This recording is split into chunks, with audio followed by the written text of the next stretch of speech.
아이다호 중부의 9월은 배신감을 안겨줄 만큼 아름다웠다.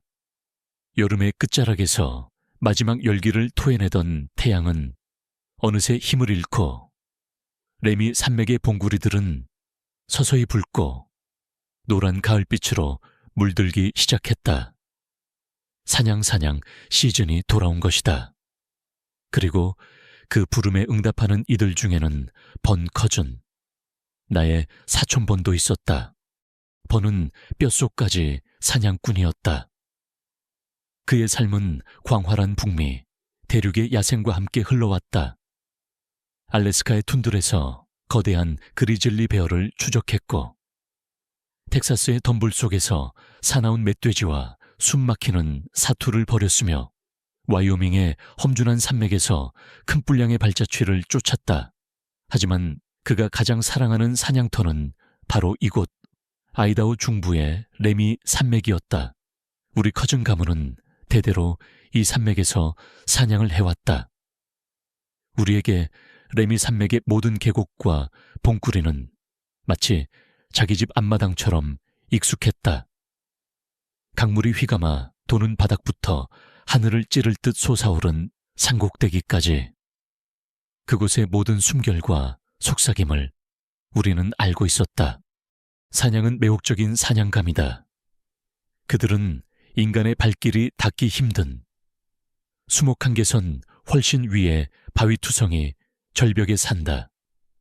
마치 중력을 거스르는 듯 가파른 경사면을 자유자재로 오르내리는 그들의 능력은 경이롭기까지 했다. 이런 동물을 사냥하기 위해서는 사냥꾼 역시 위험을 감수하고 그들의 영역으로 깊숙이 들어가야만 한다. 발밑의 돌 하나하나에 온 신경을 집중해야 하고, 한순간의 방심은 곧 영원한 실종으로 이어질 수 있는 곳. 번은 그런 환경에 최적화된 산악 사냥꾼이었다. 그것은 그가 타고난 재능이었고 그의 운명과도 같았다. 올해도 번은 어김없이 레미 산맥의 해덤강 유역으로 향했다. 그곳은 현지인들에게도 잘 알려진 사냥 명소였고 사냥개체 수도 풍부했다.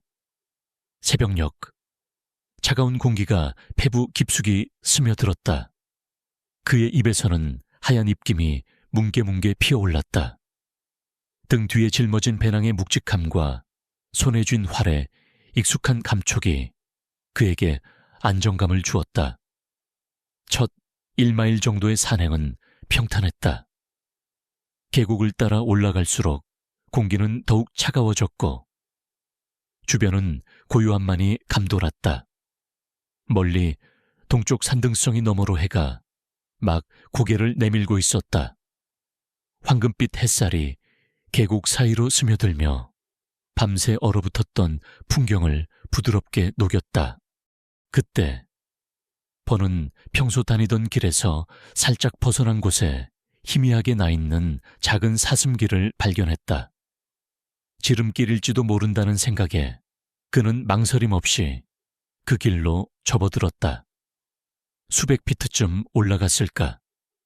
나무 뒤에서 불쑥 나타난 기이한 형체에 번은 걸음을 멈췄다. 그것은 사람이었다. 빛바랜 데님 코트에 청바지를 입고 있었고 어깨에는 작은 배낭을 메고 있었다. 남자는 낡았지만 잘 관리된 듯한 구식 사냥용 활을 한 손에 들고 있었다. 번은 순간 당황했다. 이 외딴 곳에서 이른 시간에 다른 사냥꾼을 마주칠 것이라고는 예상하지 못했기 때문이다. 남자는 번을 발견하자 양팔을 들어 흔들었다. 마치 조난 신호처럼 보이기도 했다. 번은 잠시 주변을 둘러보며 남자가 어디서 나타났는지 가늠하려 했지만 도무지 알 수 없었다. 그는 반사적으로 한 손을 들어 남자에게 답례했다. 남자의 몰골은 말이 아니었다. 옷은 흙먼지로 뒤덮여 있었고 얼굴에는 깊은 피로와 절박함이 서려 있었다. 육체적으로는 별다른 부상이 없어 보였지만 감정적으로는 극심한 고통을 겪고 있는 것이 분명했다. 남자는 무언가를 외쳤지만 거리가 멀어 버는 정확히 알아들을 수 없었다. 다만 그의 다급한 손짓은 자신을 따라오라는 의미미 명확했다. 이상하게도 버는 그 남자에게서 어떤 위협감도 느끼지 못했다. 오히려 진심으로 도움이 필요하다는 절실함이 느껴졌다. 산에서 조난자를 만났을 때 도와야 한다는 것은 사냥꾼들의 불문율과도 같았다. 버는 망설이지 않고 남자를 향해 발걸음을 옮기기 시작했다. 미스터리한 남자를 따라 협곡 위로 향하는 그의 발걸음은 무거웠지만 알 수 없는 긴장감과 함께 기묘한 호기심이 그의 마음을 사로잡고 있었다. 과연 저 남자는 누구이며 무엇을 향해 자신을 이끌고 있는 것일까? 새벽의 싸늘한 공기 속에 번의 심장 박동 소리가 유난히 크게 울려 퍼졌다. 산은 언제나처럼 장엄하고 고요했지만 오늘은 그 침묵 속에 무언가 다른 것이 숨어있는 듯했다. 번은 데님 코트의 남자를 향해 조심스럽게 다가가기 시작했다. 새벽의 요명이 짙어지면서 주변 풍경이 서서히 제 모습을 드러냈지만 남자의 형상은 여전히 어딘가 흐릿하고 현실감이 없어 보였다. 남자는 번이 자신을 따라오기 시작한 것을 확인하자마자 다시 몸을 돌려 가파른 산길을 오르기 시작했다. 그의 걸음걸이는 이상할 정도로 가볍고 빨랐다. 마치 산짐승처럼 험준한 지형을 아무렇지도 않게 성큼성큼 나아갔다. 번은 숙련된 산악인이었지만 남자의 속도를 따라잡기가 쉽지 않았다. 숨이 턱까지 차올랐고 입에는 땀방울이 송골송골 맺혔다. 잠깐만요, 같이 갑시다. 번이 소리쳤지만 남자는 뒤돌아보지 않았다. 다만 간헐적으로 고개를 돌려 번이 여전히 따라오고 있는지만 확인할 뿐이었다.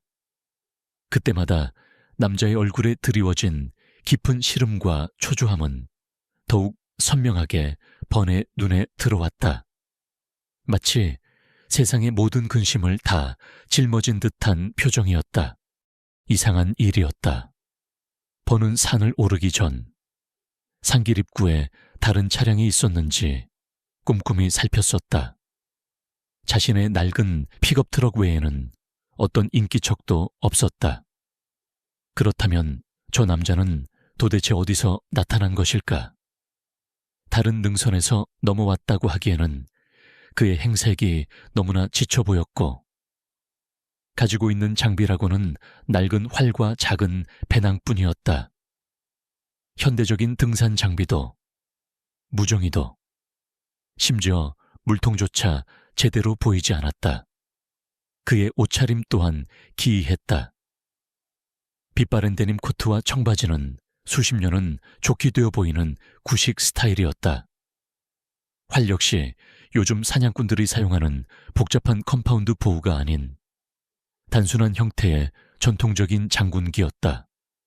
마치 오래된 사진 속에서 막 걸어 나온 사람 같았다.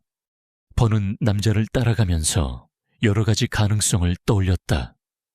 혹시 길을 잃은 등산객일까? 아니면 사냥 파티에서 낙오된 사람일까? 하지만 남자의 행동은 단순한 조난자의 그것과는 거리가 멀었다. 그는 번에게 도움을 요청하는 대신 마치 정해진 목적지가 있다는 듯 확신의 참모습으로 앞서 나아갔다.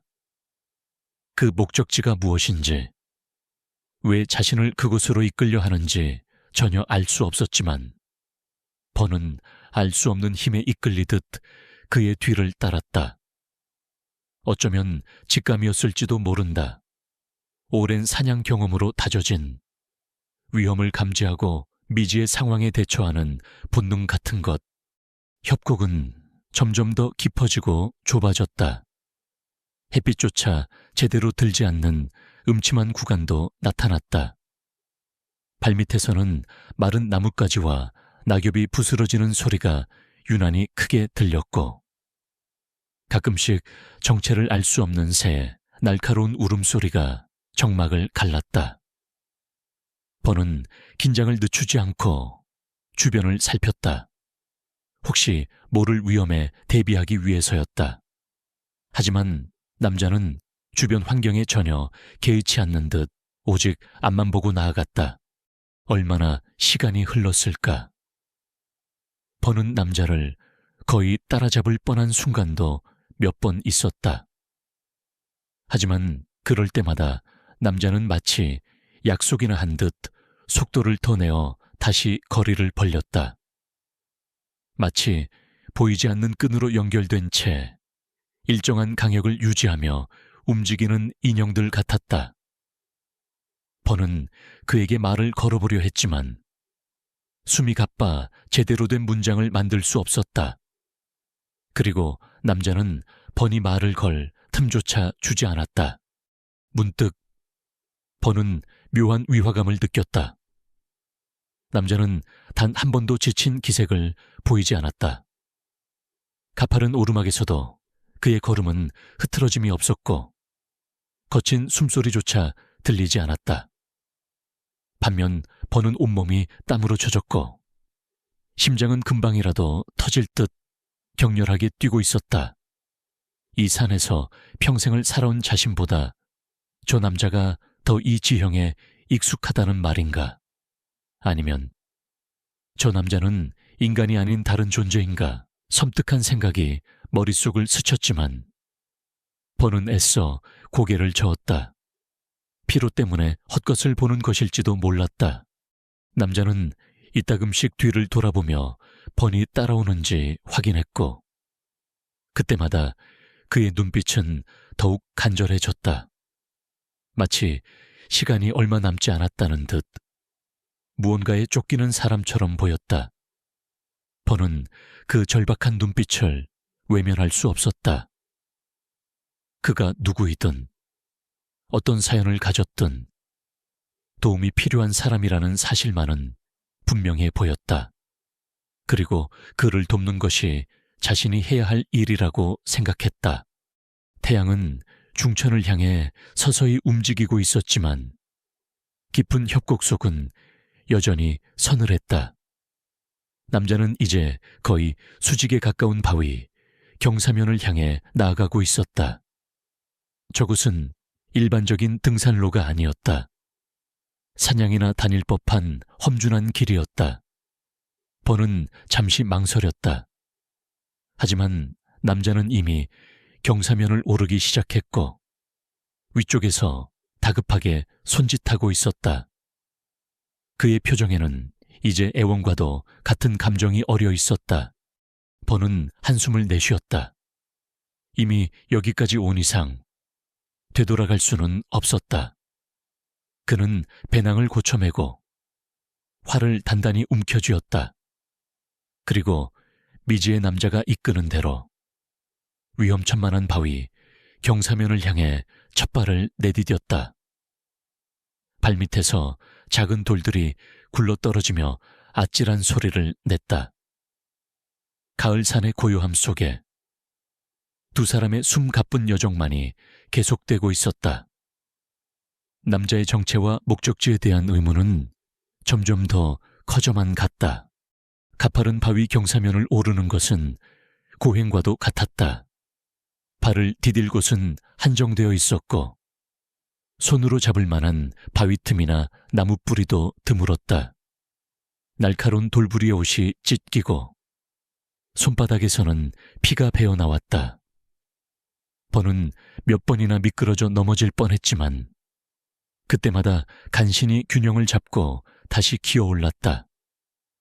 폐는 터질 것처럼 부풀어 올랐고 다리는 납덩이처럼 무거웠다. 하지만 저 앞서가는 남자는 여전히 지친 기색 하나 없이 마치 평지를 걷는 것처럼 가볍게 움직이고 있었다. 그는 때로는 네 발로 기어오르기도 하고 때로는 좁은 바위턱을 따라 옆으로 이동하기도 했지만 그 모든 동작이 너무나 자연스럽고 민첩했다. 번은 그 모습을 보며 경외감과 함께 알 수 없는 불안감을 느꼈다. 저것은 인간의 움직임이라고 하기에는 어딘가 부자연스러웠다.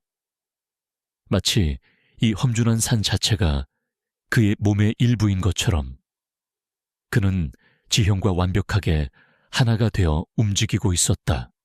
번은 문득 깨달았다.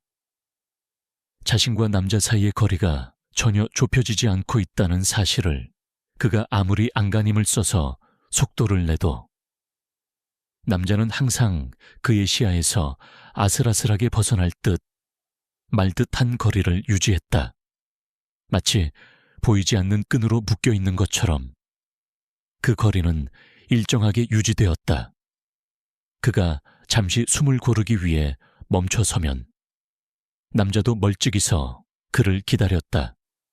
그리고 번이 다시 움직이기 시작하면 남자도 마치 그의 마음을 읽기라도 한 듯 동시에 발걸음을 옮겼다.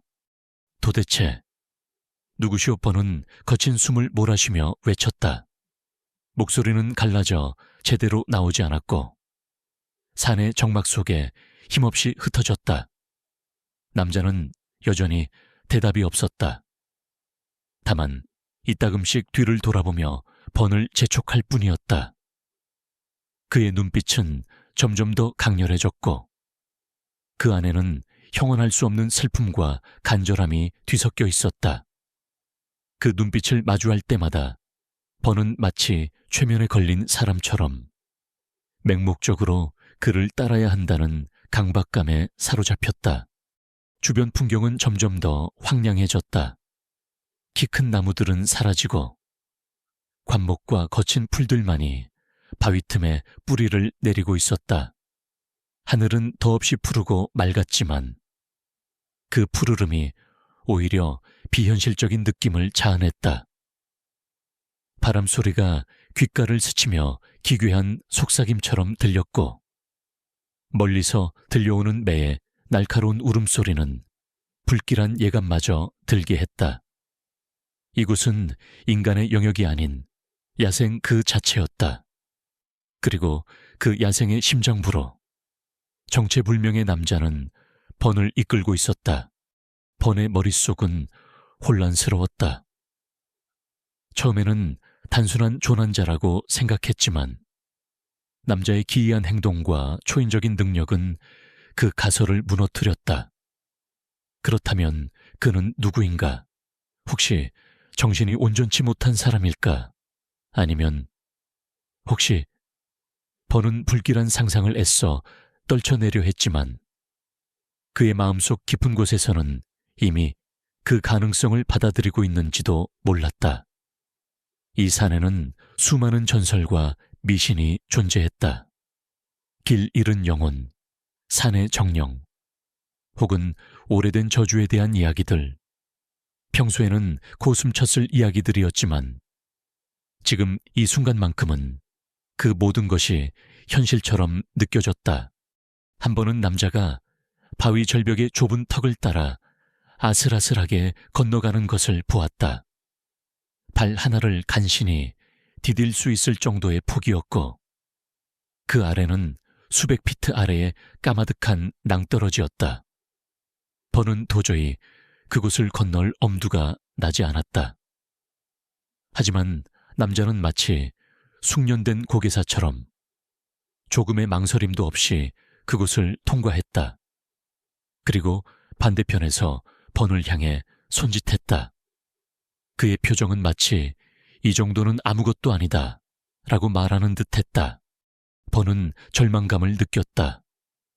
그는 평생을 산에서 살아왔고 어떤 험한 지형도 극복할 수 있다는 자신감이 있었다. 하지만 지금 그의 앞에는 인간의 한계를 시험하는 듯한 장애물들이 연이어 나타났고 그는 무력감을 느낄 수밖에 없었다. 그럼에도 불구하고 그는 포기하지 않았다. 남자의 간절한 눈빛과 알 수 없는 사명감이 그의 발걸음을 계속해서 앞으로 나아가게 했다. 시간이 얼마나 흘렀는지 가늠할 수 없었다. 태양의 위치로 보아 오후가 된 것 같았지만 번에게는 시간 감각조차 무뎌진 지 오래였다. 그는 오직 앞서가는 남자의 뒷모습만을 쫓아 기계적으로 움직일 뿐이었다.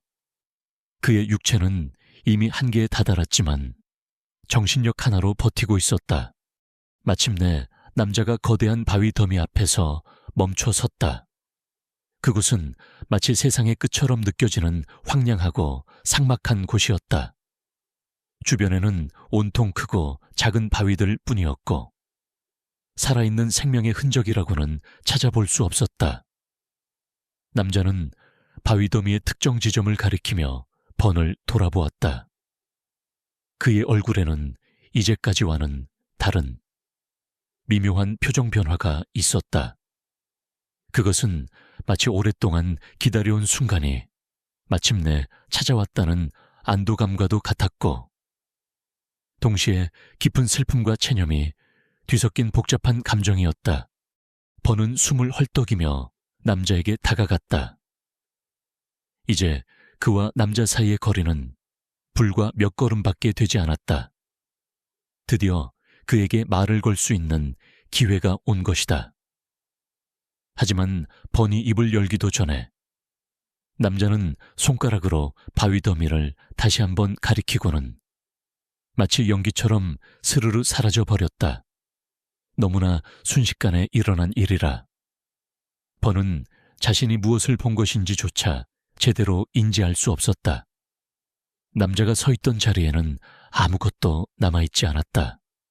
오직 싸늘한 바람만이 바위 틈을 스쳐 지나갈 뿐이었다. 번은 망견자실한 표정으로 남자가 사라진 공간을 응시했다. 보이지 않는 거리는 마침내 사라졌지만 남자가 연기처럼 사라지자 번은 순간 자신이 꿈을 꾸고 있는 것은 아닌지 의심했다. 그의 온몸은 땀으로 흠뻑 젖어 있었고 심장은 여전히 격렬하게 뛰고 있었다. 하지만 남자가 서 있던 자리에는 아무런 흔적도 남아있지 않았다. 발자국 하나, 부러진 나뭇가지 하나조차 없었다. 마치 처음부터 아무도 없었던 것처럼. 이럴 수가.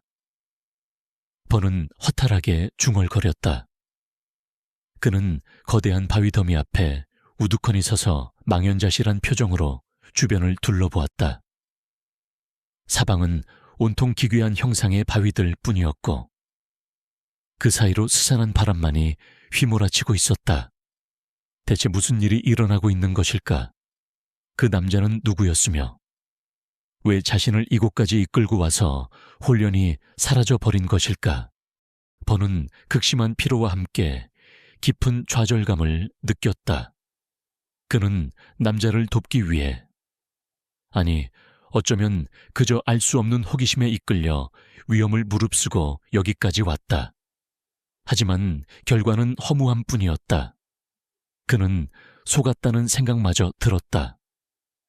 어쩌면 그 남자는 처음부터 실체가 없는 자신의 환각이었을지도 모른다는 생각도 스쳐 지나갔다. 그때였다. 번의 귓게 희미한 휘파람 소리가 들려왔다. 너무나 가늘고 높은 소리라. 처음에는 바람 소리라고 생각했다. 하지만 소리는 반복되었고 분명한 의지를 담고 있는 것처럼 느껴졌다. 번은 반사적으로 고개를 들었다. 그리고 그는 남자를 다시 보았다. 남자는 번이 서 있는 곳에서 약 500피트, 약 150m는 좋게 되어 보이는 수직 절벽 위에 서 있었다. 방금 전까지 바로 앞에서 사라졌던 그가 눈 깜짝할 사이에 그 높은 곳까지 올라가 있다는 것은 물리적으로 불가능한 일이었다. 그곳은 인간의 발길을 허락하지 않는 깎아지른 듯한 암벽이었다. 전문 산악 장비 없이는 도저히 오를 수 없는 곳이었다. 남자는 절벽 위에서 필사적으로 손을 흔들고 있었다. 그의 몸짓은 이전보다 훨씬 더 다급해 보였고 거의 애걸복걸하는 수준이었다. 그의 얼굴은 너무 멀어 자세히 보이지 않았지만 절박함이 온몸으로 느껴졌다. 그는 번에게 어서 그곳으로 올라오라고, 마치 그곳에 모든 해답이 있다는 듯이 간절하게 손짓했다. 번은 할 말을 잃었다. 공포감이 엄습했다. 저것은 분명 인간이 아니었다. 인간이라면 저런 식으로 움직일 수도, 저런 곳에 서 있을 수도 없었다. 그렇다면 저것은 무엇인가? 유령산의 전기, 아니면 자신을 홀리는 악령인가? 심장이 차갑게 식어내리는 것을 느꼈다. 당장이라도 도망치고 싶었다. 이 기괴하고 위험한 상황에서 벗어나고 싶었다. 하지만 동시에 그의 마음속에서는 강렬한 의무감과 연민이 고개를 들었다. 남자의 모습은 너무나 처절했고 그의 눈빛 비록 멀리서 흐릿하게 보일지라도 은 깊은 슬픔을 담고 있는 듯했다. 만약 저 존재가 정말로 도움이 필요한 영혼이라면 외면해서는 안 된다는 생각이 들었다. 번은 평생을 자연과 더불어 살아왔고 눈에 보이지 않는 존재에 대한 막연한 경외심을 가지고 있었다. 어쩌면 이것은 그가 감당해야 할 운명일지도 모른다는 생각마저 들었다. 젠장. 번은 낮게 욕설을 내뱉으며 한숨을 내쉬었다. 그는 이미 너무 깊이 관여해버렸다. 이제 와서 모른 척 돌아설 수는 없었다. 그는 배낭을 다시 한번 점검하고 손에 침을 뱉어 활을 굳혀 잡았다. 그리고 남자가 손짓하는 절벽을 향해 천천히 다가가기 시작했다. 절벽 아래에 이르자 그 험준함은 더욱 압도적으로 다가왔다. 손으로 잡을 만한 바위 틈은 거의 없었고 발을 디딜 곳도 마땅치 않았다. 작은 돌멩이 하나라도 헛디디면 그대로 추락할 것만 같았다. 하지만 남자는 여전히 위에서 그를 재촉하고 있었다. 그의 손짓은 점점 더 격렬해졌고 마치 시간이 얼마 남지 않았다는 듯 초조해 보였다. 번은 심호흡을 했다. 이것은 사냥이 아니었다. 이것은 생존을 건 도전이었고 어쩌면 미지의 세계로 향하는 관문일지도 몰랐다. 그는 첫 번째 바위턱에 손을 뻗었다. 차갑고 거친 바위의 감촉이 손바닥을 통해 전달되었다. 그는 온몸의 근육을 이용해 조심스럽게 몸을 끌어올렸다. 한 걸음, 한 걸음이 위태로웠고 매 순간 아찔한 공포가 그를 덮쳤다. 발밑에서는 작은 돌들이 끊임없이 굴러떨어졌고 그 소리는 깊은 협곡 아래로 메아리 쳤다.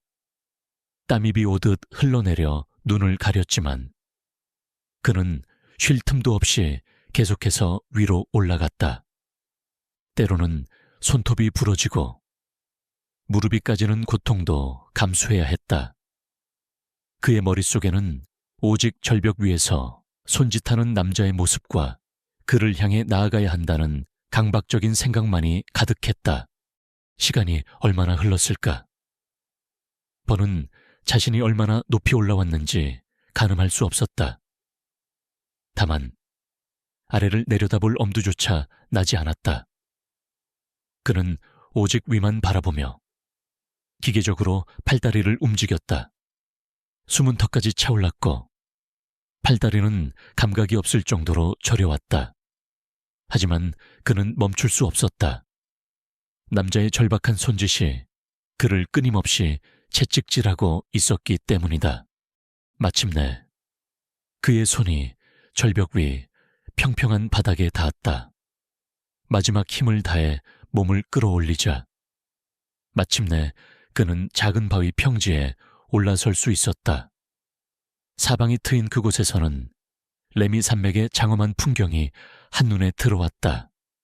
하지만 그 아름다운 풍경을 감상할 여유는 없었다. 그는 거친 숨을 몰아쉬며 주저앉았다. 온몸의 힘이 빠져나가는 듯한 탈진 상태였다. 숨이 턱까지 차오른 버는 차가운 바위 평지에 그대로 주저앉았다. 온몸의 근육이 비명을 질렀고 폐는 타는 듯한 갈증을 호소했다. 거의 45분. 아니, 어쩌면 그 이상을 깎아지른 절벽과 사투를 벌인 끝에 마침내 남자가 그토록 절박하게 손짓하던 곳에 도달한 것이다. 하지만 그 과정은 지옥과도 같았다. 평범한 인간이라면 결코 그 짧은 시간 안에 저 아래에서부터 이곳까지 올라올 수 없었을 것이다. 버는 거친 숨을 몰아쉬며 주변을 둘러보았다. 그 신비로운 남자는 어디에도 보이지 않았다. 마치 처음부터 존재하지 않았던 것처럼 그의 흔적은 온데간데 없이 사라져 있었다. 절벽 위 작은 평지는 사방이 트여 있었지만 숨을 만한 곳이라고는 없었다. 남자는 또다시 연기처럼 증발해버린 것이다. 도대체 어디로 간 거야? 버는 허공에 대고 중얼거렸다. 그의 목소리는 탈진과 혼란으로 쉬어 있었다. 그는 자신이 헛것을 쫓아 이 위험한 곳까지 올라온 것은 아닌지, 아니면 극심한 피로감 때문에 환각을 본 것은 아닌지 의심하기 시작했다. 하지만 방금 전까지 절벽 위에서 그토록 애타게 손짓하던 남자의 모습은 너무나도 생생했다. 그의 절박한 표정, 간절한 몸짓은 결코 환상이라고 치부할 수 없었다. 버는 녹초가 된 몸을 간신히 일으켜 세웠다. 다리가 후들거렸지만 그는 무언가라도 찾아야 한다는 생각에 작은 바위 평지를 천천히 샅샅이 살피기 시작했다. 혹시 남자가 남긴 메시지나 단서라도 있을지 모른다는 일말의 기대감 때문이었다. 하지만 그의 눈에 들어오는 것이라고는 거친 바위 표면과 드문드문 자라난 이름, 모를 들풀 뿐이었다. 그때 그의 시선이 평지 한쪽 구석에 쌓여있는 커다란 바위 덩어리에 멈췄다. 그리고 그 바위 덩어리 아래 무언가 이상한 것이 삐죽이 튀어나와 있는 것을 발견했다. 처음에는 오래된 나뭇가지나 동물의 뼈인가 싶었다. 하지만 가까이 다가가 자세히 살펴보았을 때 버는 온몸의 피가 차갑게 식는 것을 느꼈다. 그것은 낡고 해진 가죽, 등산화의 일부였다. 오랜 세월 비바람에 시달린 듯 가죽은 갈라지고 색이 발해 있었지만 분명 인간의 신발이었다. 버는 심장이 거세게 방망이질 치는 것을 느끼며 조심스럽게 바위 틈으로 손을 뻗었다. 그리고 등산화의 주인을 확인했을 때 그는 짧은 비명을 지르며 뒤로 물러섰다. 등산화 안에는, 그리고 그 등산화를 신은 채 바위 덩거리 밑에 깔려있는 것은 다름 아닌 인간의 백골이었다. 오랜 시간이 흘렀음을 증명하듯 뼈는 하얗게 발해 있었고 여기저기 부서져 있었다.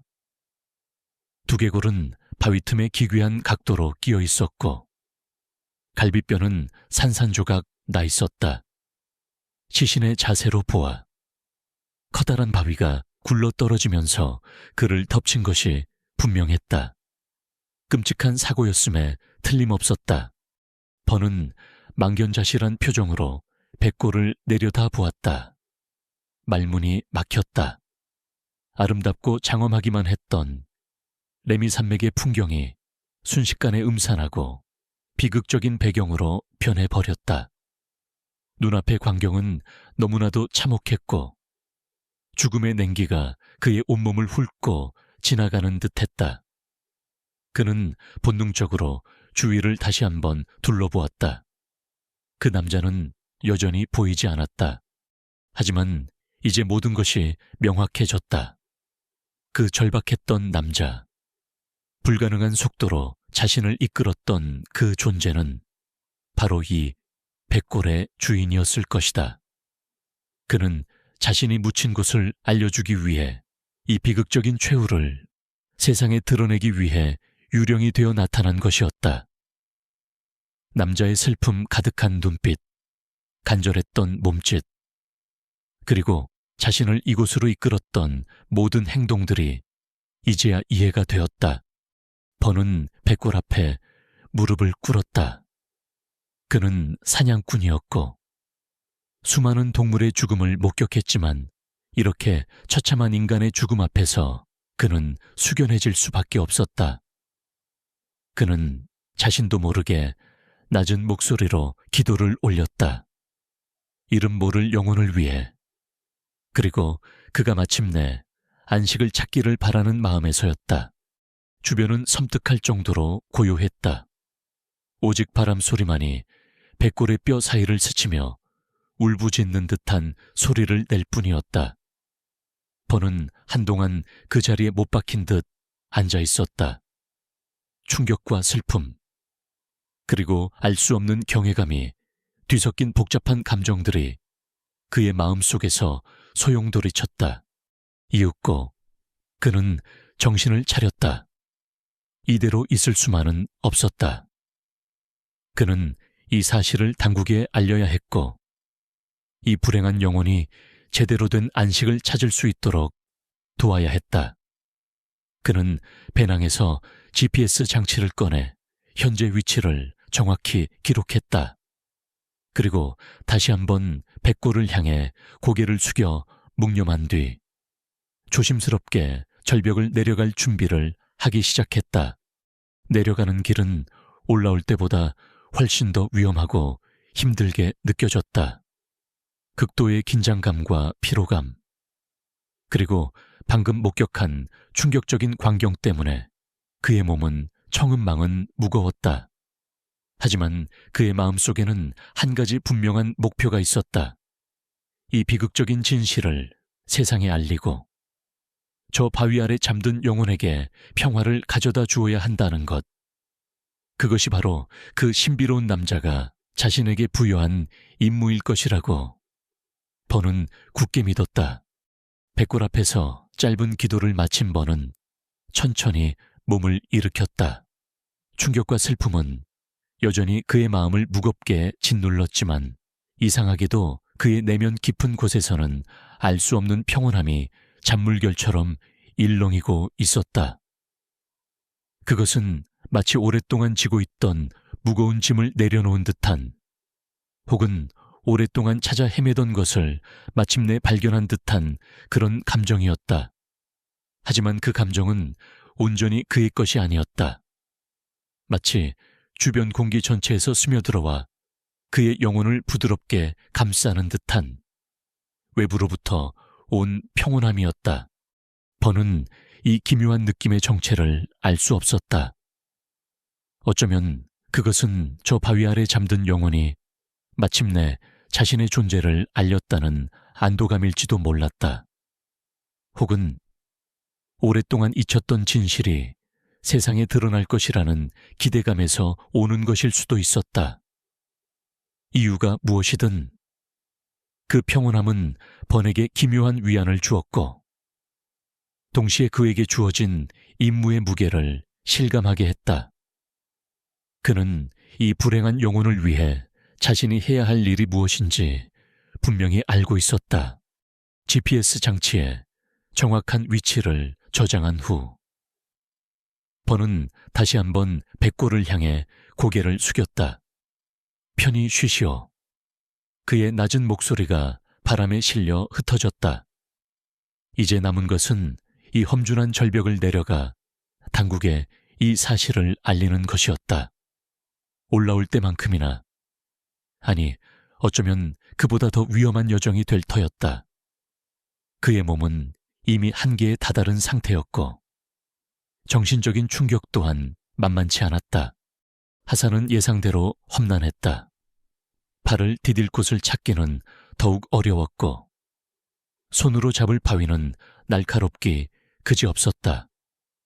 햇빛은 서쪽으로 기울어 협곡에 길고 어두운 그림자를 들이우고 있었고 그 그림자는 마치 불안한 미래를 암시하는 듯했다. 버는 극도의 신중을 기하며 한 걸음 한 걸음 내려갔다. 그의 머릿속에서는 방금 전까지 겪었던 기이한 일들이 쉴 새 없이 되풀이되었다. 그 신비로운 남자, 아니 유령, 그의 슬픔에 잠긴 눈빛, 절박했던 몸짓, 그리고 믿을 수 없는 속도로 자신을 이끌었던 모습들. 처음에는 그저 조난자라고 생각했지만 이제는 그 모든 것이 하나의 퍼즐처럼 맞춰지고 있었다. 그는 길을 잃은 것이 아니었다. 그는 자신이 묻힌 곳을, 자신의 억울한 죽음을 알리기 위해 나타난 것이었다. 그리고 버는 그 메시지를 전달할 사람으로 선택된 것이었다. 왜 하필 자신이었을까? 버는 그 이유를 알 수 없었다. 어쩌면 대대로 이 산에서 사냥을 해온 자신의 가문과 어떤 연관이 있는 것일지도 몰랐다. 혹은 그저 우연히 그 시간에 그 장소를 지나쳤기 때문일 수도 있었다. 중요한 것은 이유가 아니라 결과였다. 그는 이제 이 비극적인 사건의 유일한 목격자이자 증인이 된 것이다. 내려가는 동안 버는 끊임없이 주변을 살폈다. 혹시라도 그 유령이 다시 나타나지 않을까 하는 생각에서였다. 하지만 그는 더 이상 나타나지 않았다. 마치 자신의 임무를 완수했다는 듯 그는 완전히 사라져버린 것 같았다. 이제 남은 것은 온전히 번의 몫이었다. 시간이 얼마나 흘렀을까? 마침내 번은 절벽 아래 비교적 안전한 지점에 도달할 수 있었다. 그의 온몸은 땀과 흙먼지로 뒤범벅이 되어 있었고 옷은 여기저기 찢어져 있었다. 손바닥과 무릎에서는 피가 흘러내렸지만 그는 그런 것들을 신경 쓸 겨를이 없었다. 그는 잠시 숨을 고르며 자신이 내려온 절벽을 올려다보았다. 까마득하게 높은 절벽은 여전히 위압적인 모습으로 서 있었고 그 위 어딘가에 비극적인 죽음이 잠들어 있다는 사실이 믿기지 않았다. 이제 마을로 돌아가 보안관에게 연락하는 일만 남았다. 하지만 어떻게 이 이야기를 설명해야 할까? 유령을 따라가 시체를 발견했다는 말을 과연 누가 믿어줄까? 미치광이 취급을 받거나 혹은 범인으로 오해받을 수도 있었다. 버는 잠시 망설였지만 이내 고개를 저었다. 진실은 변하지 않았다. 그는 자신이 보고 겪은 일을 그대로 전달해야 했다. 그것이 저 불행한 영혼에 대한 최소한의 예의라고 생각했다. 해가 산등성이 너머로 완전히 넘어가기 시작하면서 주변은 급격히 어두워졌다. 버는 랜턴을 꺼내 머리에 쓰고 서둘러 하상이를 재촉했다.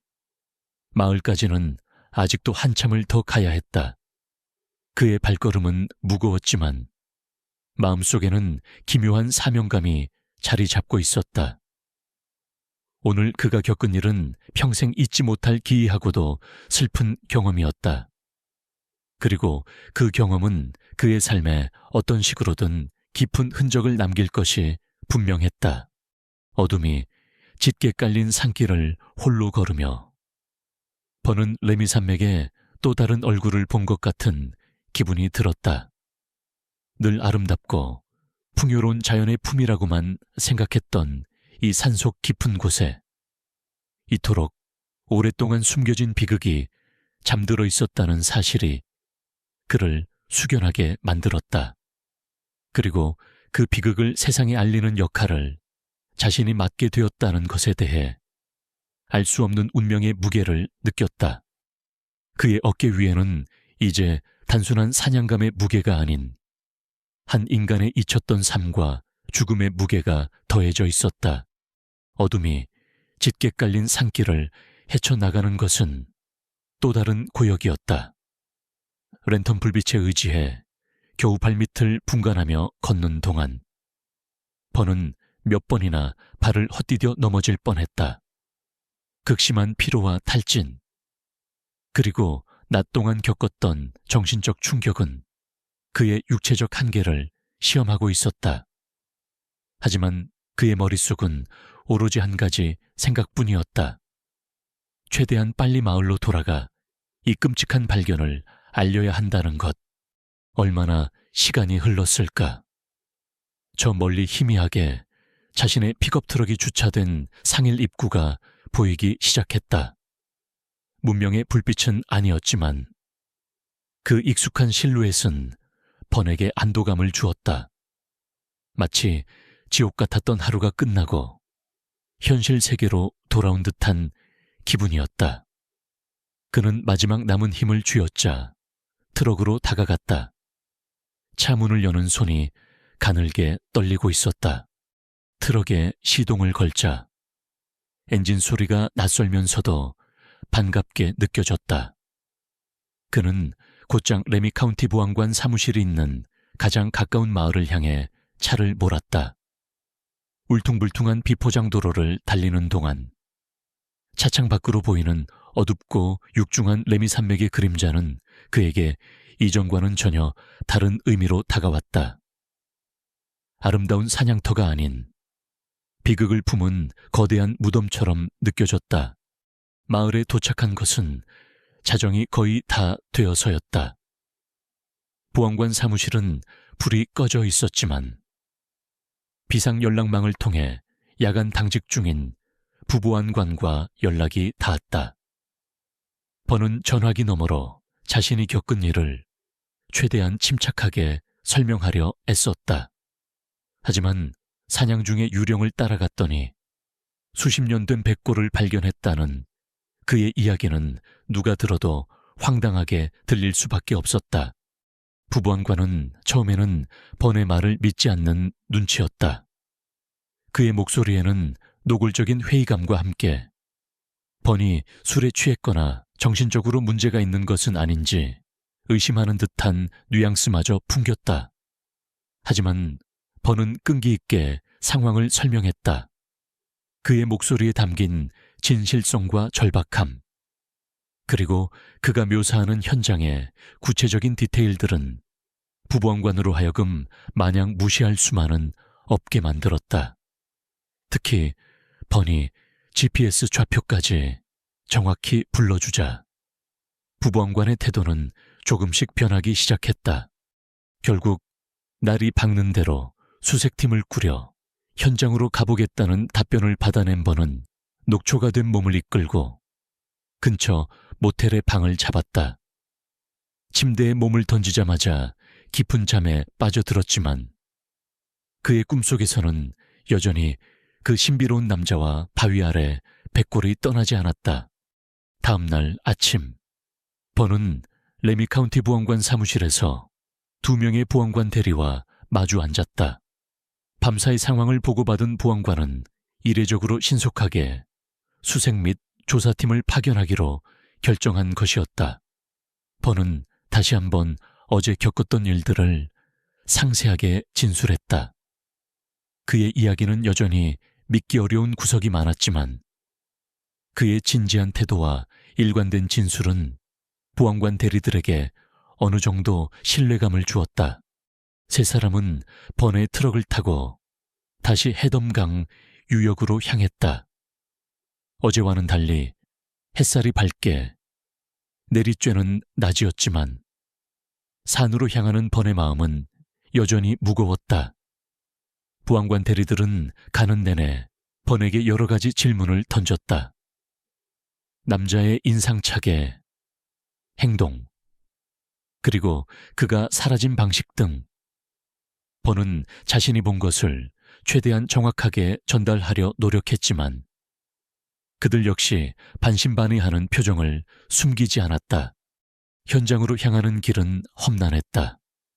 특히 유령이 번을 이끌었던 지름길은 일반적인 등산로가 아니었기에 번은 부왕관 대리들을 위해 우회로를 찾아야 했다. 그 과정에서 시간은 예상보다 훨씬 많이 지체되었다. 부왕관 대리들은 묵묵히 번을 따랐지만 그들의 눈빛에는 지친 기색과 함께 여전히 의구심이 어려 있었다. 마침내 어제 그 남자가 사라졌던 거대한 바위 더미 앞에 도착했을 때 부왕관 대리들은 잠시 말을 잃었다. 주변의 황량하고 험준한 지형은 번의 이야기에 어느 정도 신빙성을 더해 주었다. 그리고 번이 절벽 위를 가리키며 저 위입니다. 저곳에 시신이 있습니다. 라고 말했을 때 그들의 표정은 더욱 굳어졌다. 절벽을 오르는 것은 부왕관 대리들에게도 엄청난 도전이었다. 그들은 등산 전문가가 아니었고 필요한 장비도 제대로 갖추지 못한 상태였다.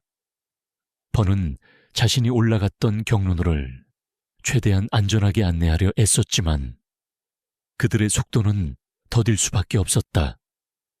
몇 번의 아찔한 순간을 넘기고 나서야 마침내 세 사람은 백골이 있는 바위 평지에 도달할 수 있었다. 번이 가리킨 곳에서 바위 덩거리 밑에 깔린 백골을 직접 확인한 부왕관 대리들은 경악을 금치 못했다. 그들은 즉시 무전으로 부왕관 사무실에 상황을 보고하고 현장 보존을 위한 조치를 취하기 시작했다. 한 명은 주변을 통제하고 증거가 될 만한 것들을 살폈고 다른 한 명은 시신의 상태와 주변 환경을 꼼꼼하게 기록했다. 가장 큰 문제는 시신을 덮고 있는 거대한 바위 덩거리였다. 성인 남성 4~5명이 힘을 합쳐야 겨우 움직일 수 있을 정도로 크고 무거워 보였다. 보안관 대리들은 무전으로 지원을 요청했고 몇 시간 후 추가 인력과 장비가 현장에 도착했다.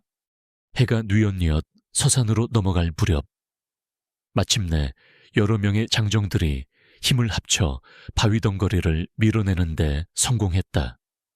육중한 바위가 옆으로 구르자 그 아래 짓눌려 있던 백골의 전체 모습이 드러났다. 오랜 세월 동안 바위 밑에 갇혀있던 비극적인 죽음이 마침내 세상의 빛을 보게 된 순간이었다. 현장에 있던 모든 사람들은 숙연한 표정으로 그 광경을 지켜보았다. 번의 어깨를 짓누르던 보이지 않는 무게가 아주 조금은 가벼워지는 듯한 느낌이 들었다. 이제 진실을 밝히는 것은 살아있는 사람들의 몫이었다. 거대한 바위가 옆으로 옮겨지자 수십 년 동안 어둠 속에 갇혀있던 유해의 전체 모습이 드러났다. 참혹했지만 동시에 기묘한 평온함이 감도는 광경이었다. 보안관 대리들과 지원 나온 인력들은 조심스럽게 유해 주변을 정리하며 본격적인 현장 감식에 들어갔다.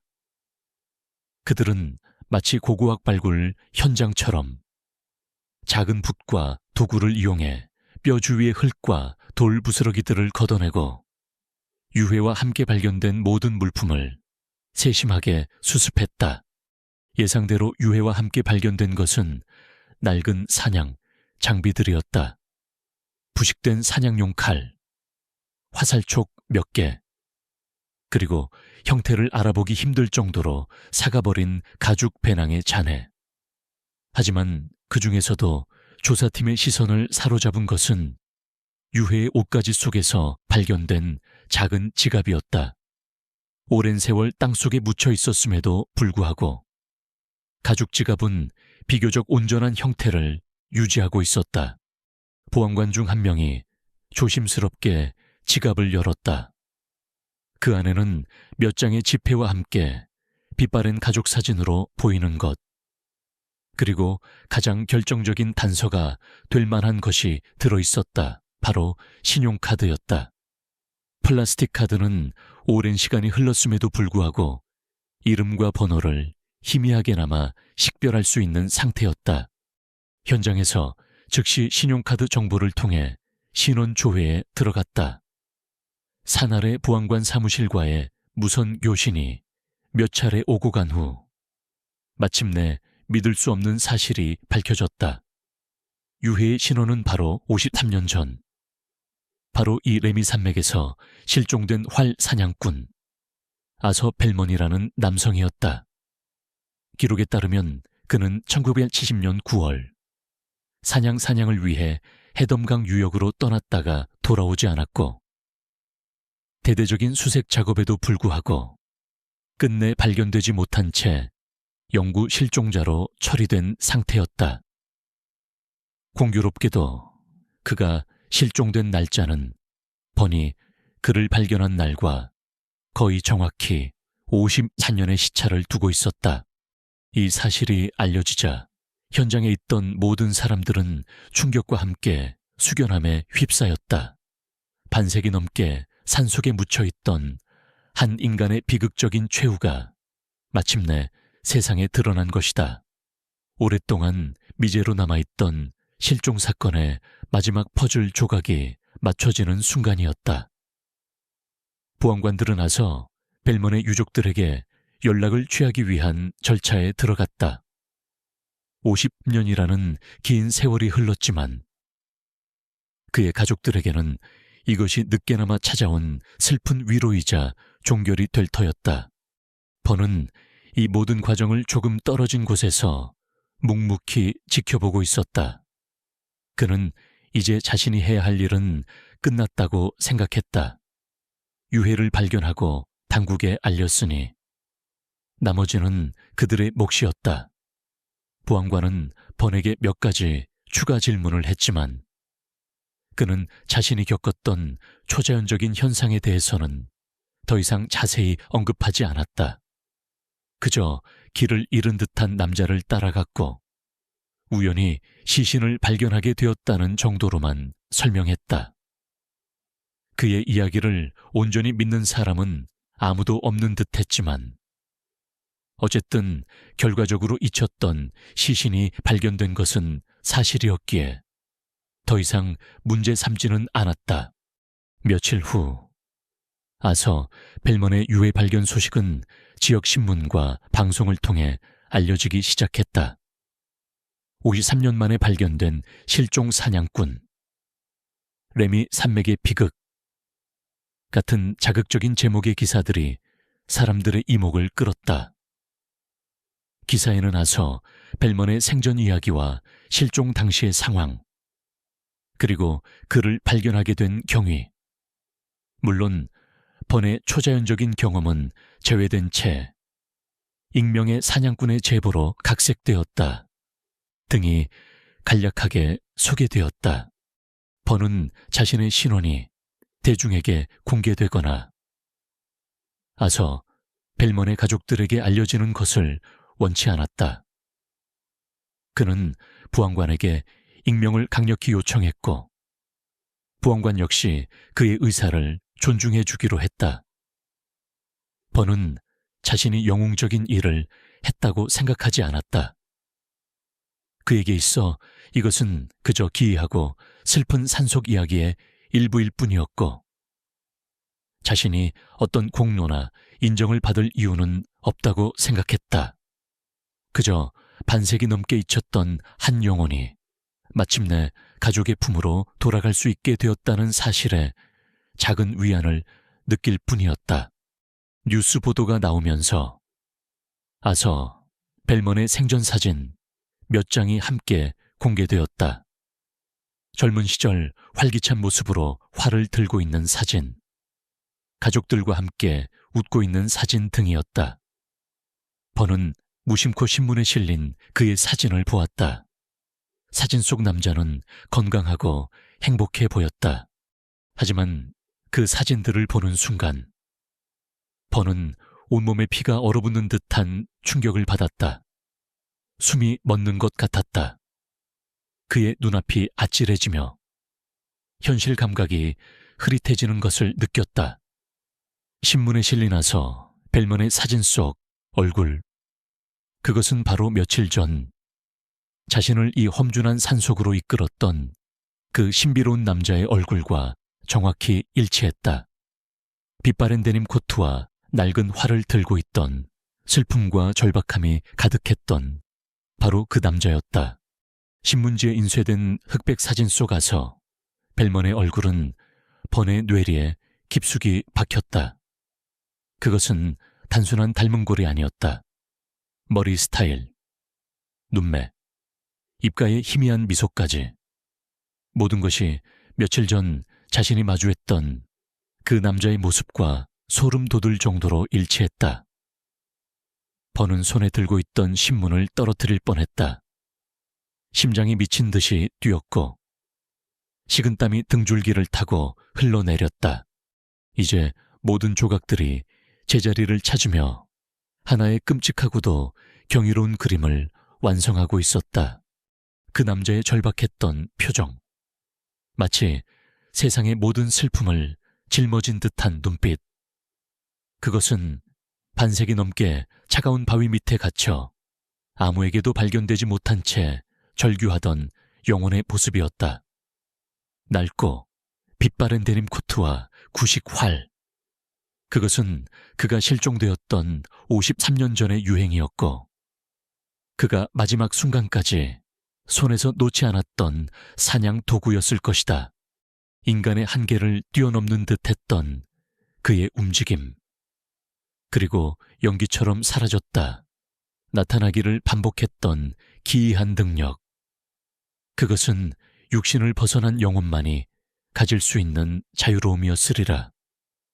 버니 아무리 애를 써도 좁혀지지 않던 그 보이지 않는 거리, 그리고 절벽 위에서 그토록 애타게 손짓하던 모습, 그는 번을 자신이 묻힌 곳으로, 자신의 비극적인 최후가 잠든 곳으로 이끌기 위해 안간힘을 쓰고 있었던 것이다. 그리고 가장 결정적으로 번이 바위 아래 백골을 발견했을 때 느꼈던 그 기묘한 안도감, 그것은 온전히 번 자신의 감정이 아니었다. 그것은 바로 와서 벨먼, 그의 영혼이 마침내 자신의 존재를 알렸다는, 오랫동안 바라왔던 해방의 순간에 느꼈던 깊은 평온함이었을 것이다. 그 평온함은 주변 공기를 통해 번에게도 전달되었고, 번은 자신도 모르는 사이에 그의 안식을 공유했던 것이다. 버는 거실 소파에 주저앉았다. 다리에 힘이 풀려 제대로 서 있을 수조차 없었다. 그는 두 손으로 얼굴을 감쌌다. 공포와 경외감, 그리고 형언할 수 없는 슬픔이 뒤섞인 감정이 그의 온몸을 휩쓸었다. 그는 자신이 겪었던 일이 단순한 환각이나 피로에 의한 착각이 아니었음을 이제야 명확히 깨달았다. 그는 정말로 유령을 만났던 것이다.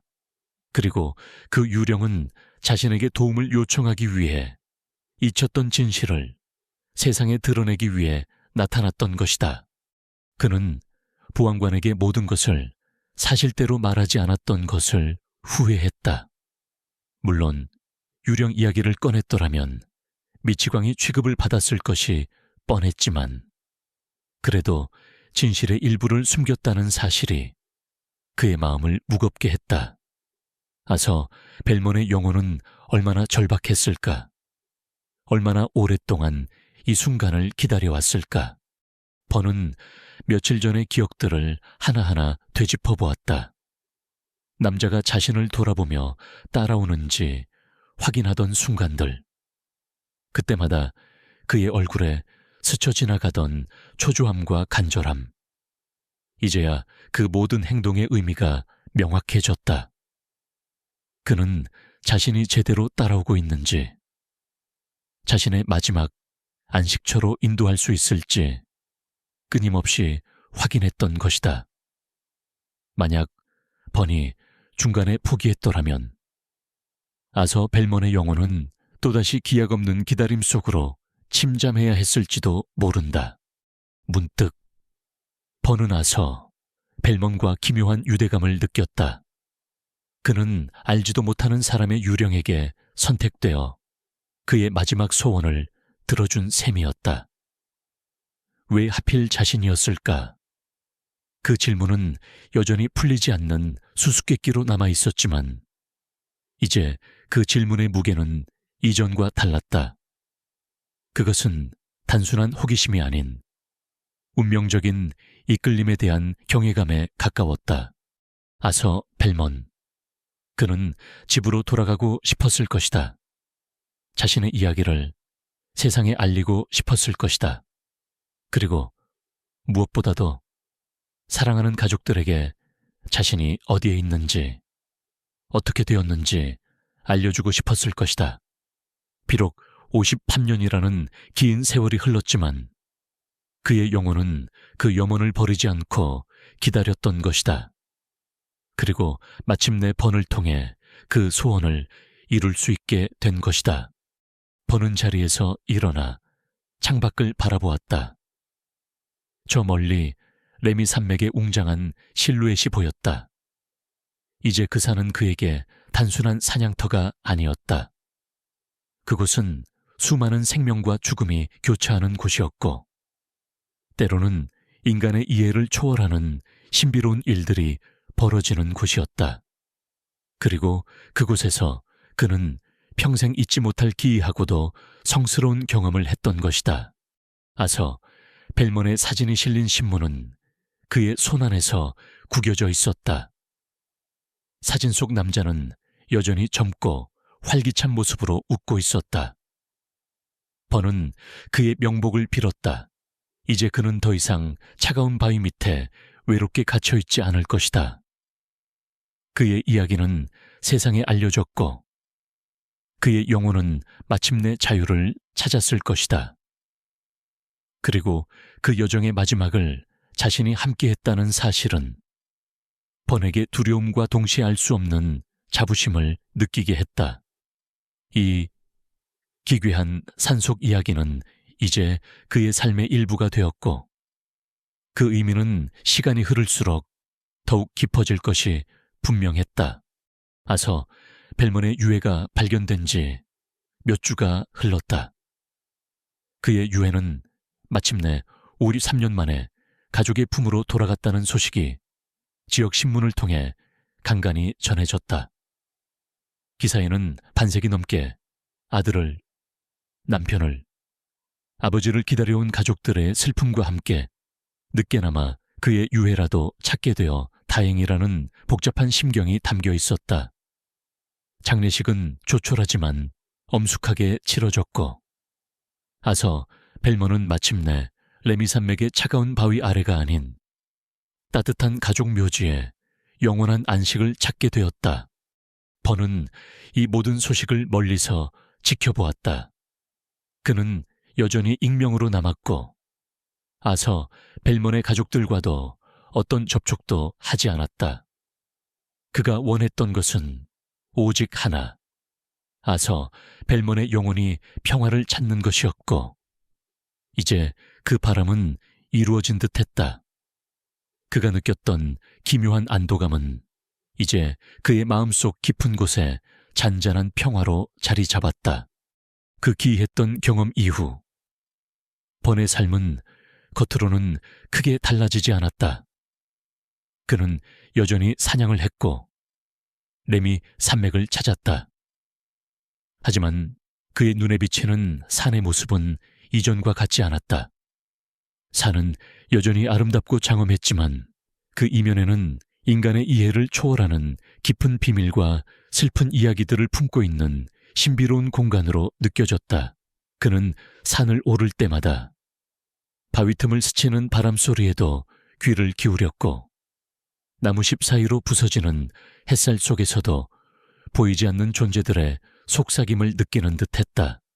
특히 해덤강 유역, 아서벨몬의 유령을 처음 만났던 그 협곡과 그가 잠들어 있던 절벽은 번에게 특별한 장소가 되었다. 그곳을 지날 때면 그는 자신도 모르게 발걸음을 멈추고 잠시 묵념을 하곤 했다. 아서 벨몬의 영혼은 이제 그곳에 없다는 것을 알았지만 그곳에는 여전히 그의 흔적과 기운이 남아있는 듯했다. 번은 그곳에서 자연의 경외감과 함께 삶과 죽음의 경계에 대한 깊은 사색에 잠기곤 했다. 그는 자신이 겪었던 초자연적인 경험에 대해 다른 사람들에게 거의 이야기하지 않았다. 몇몇 친한 친구들에게 넌지시 운을 떼어보기도 했지만 대부분은 그저 피로에 지친 사냥꾼의 헛소리 정도로 치부하거나 흥미로운 괴담 정도로만 받아들였다. 아무도 그의 말을 진지하게 믿어주지 않았지만 번은 더 이상 그것에 개의치 않았다.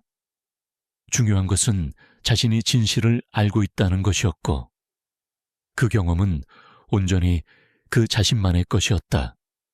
이 기괴한 산속 이야기는 그의 마음속 가장 깊은 곳에 간직된 비밀이 되었다. 가끔 밤에 잠 못 이루고 뒤척일 때면 그는 와서 벨몬의 얼굴을 떠올렸다. 사진 속 젊고 활기찬 모습이 아닌 슬픔과 절박함으로 가득 찼던 유령의 얼굴을, 그리고 그 얼굴 위로 겹쳐지는 마침내 안식을 찾았을 평화로운 표정을 상상하곤 했다. 그럴 때면 번은 가슴 한구석이 아련해지면서도 따뜻해지는 것을 느꼈다. 시간이 흘러 다시 가을이 찾아왔고 레미 산맥은 또다시 붉고 노란 단풍으로 물들었다. 사냥 시즌이 돌아왔지만 번은 예전처럼 마냥 설레는 마음으로 사냥에 나서지는 못했다. 그의 마음 한구석에는 항상 와서 벨몬의 이야기가 자리 잡고 있었고 그것은 그에게 생명에 대한 더욱 깊은 존중과 겸손함을 가르쳐 주었다. 어느 맑은 가을날 번은 다시 해덤강 유역을 찾았다.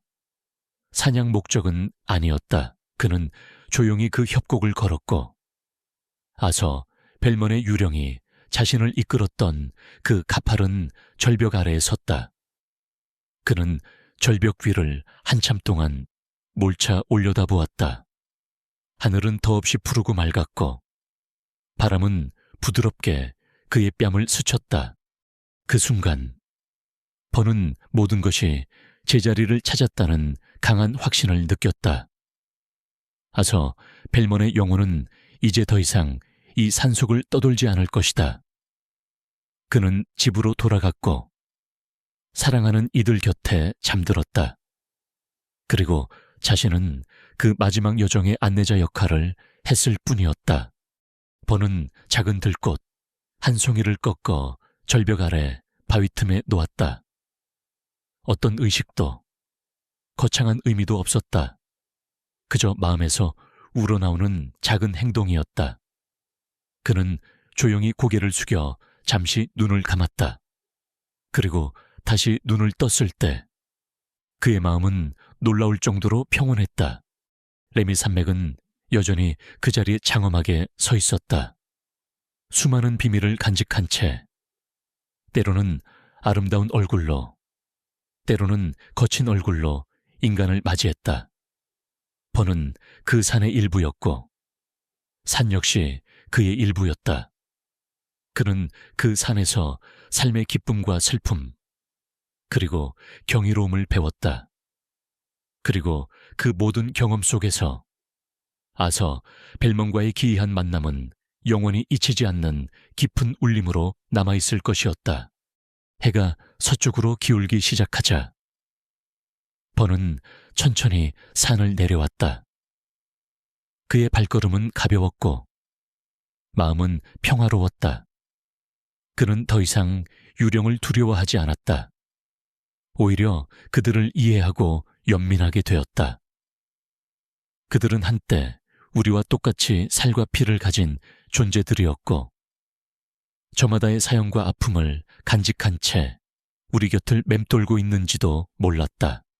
집으로 돌아가는 길, 버는 문득 하늘을 올려다보았다. 저 멀리 별들이 하나둘씩 모습을 드러내고 있었다. 그는 그 별들 속에서 와서 벨몬의 미소 짓는 얼굴을 보는 듯했다. 그리고 그의 귓게는 마치 고맙네 친구여 라고 속삭이는 듯한 바람의 노랫소리가 들려오는 것 같았다. 레미 산맥의 침묵은 그렇게 한 영혼의 안식과 한 사냥꾼의 깊은 깨달음을 품고 영원히 계속될 것이었다.